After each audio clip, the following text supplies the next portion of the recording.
আসসালামু আলাইকুম এভরিওয়ান। আজকে চলে আসলাম সেই পুরান ঢাকার ঐতিহ্যবাহী হাজির বিরিয়ানি খেতে আমাদের গোপালগঞ্জে। এই যে ভাইয়ের কাছে দেখি, ভাইয়ের কাছে কি আছে। ভাই খিচুড়ি ভাই, হ্যাঁ ভাই, কিসের ভাই? এটা কি গরুর খিচুড়ি? গরু খেতে 70 টাকা ভাই। কত টাকা করে? 70 টাকা। 70 টাকা প্লেট। আচ্ছা তাহলে আমাদের জন্য 2 প্লেট বাড়ে। সবারই যেরকম দেন আমাদের সেরকম দিলেই হবে ভাই। এই যে দেখুন, সকাল সকাল গরম গরম ধোয়া ওঠা খিচুড়ি। এই যে ভাই প্লেটে দিচ্ছে, এক এক প্লেট 70 টাকা করে। হ্যাঁ ভাই, 70 টাকা। আচ্ছা দেন। তাই দেখি ভাই, সাথে কি পেঁয়াজ মরিচ হবে না, সালাদ হবে না? ভাই সালাদ আচ্ছা। হবে, পেঁয়াজ হবে, মরিচ হবে, সব হবে। সব হবে। এই যে আমরা দুইজন খাবো, 2 প্লেট দিচ্ছি ভাইয়ের কাছ থেকে খিচুড়ি। ভাইদের হোটেলে আগেও খাইছি, হাজির বিরিয়ানি বেশ ভালো রান্না করে বাইরে। হ্যাঁ ভাই, সুন্দর হবে। বাইরে কতদিন যাবো এই দোকান এখানে? তাহলে তো 5 বছর না, 5 বছর ধরে হবে। 6 বছর ধরে না? আর এটার লোকেশন হচ্ছে আমাদের গোপালগঞ্জ বড় যে মাছের বাজার আছে, এখানে আসলেই পেয়ে যাবেন। এখানে আরো অনেক বিরিয়ানির দোকান আছে, নান্নার বিরিয়ানি, হাজির বিরিয়ানি, পুরান ঢাকার হাজির বিরিয়ানি, মানে অভাব নাই বিরিয়ানির দোকানের।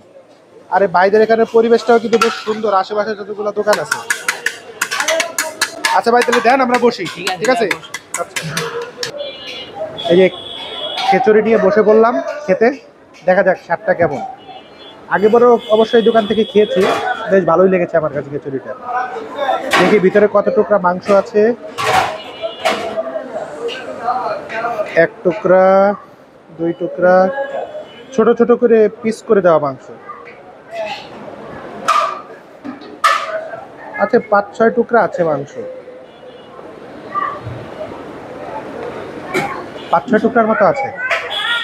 এখন একটু লেবু চিপে নিই, একটু লেবু, একটু কাঁচামরিচ, একটু শসা, সবগুলো একসাথে মিক্সড করে নিয়ে সাথে 1 পিস গোশ।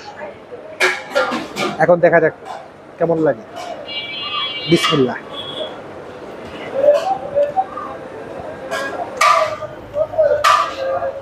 না, খিচুড়ির স্বাদ ভালো। আরেকটা বাইট নিয়ে দেখি। না ঠিক আছে, 70 টাকার খিচুড়ি হিসেবে আলহামদুলিল্লাহ বেশ ভালো। আপনারা এখানে আসতে পারেন, খেতে পারেন, আশা করি ভালো লাগবে। যদি ভিডিওটা ভালো লাগে বেশি বেশি করে লাইক করবেন, কমেন্ট করবেন, করে পাশে থাকবেন, যেন আরো সুন্দর সুন্দর আরো নতুন ভিডিও করতে পারি, এবং বেশি করে উৎসাহ দিবেন। আর আপনারা বেশি করে লাইক কমেন্ট করলে একটু ভালো, আরো সুন্দর সুন্দর জায়গায় যে ভিডিও করে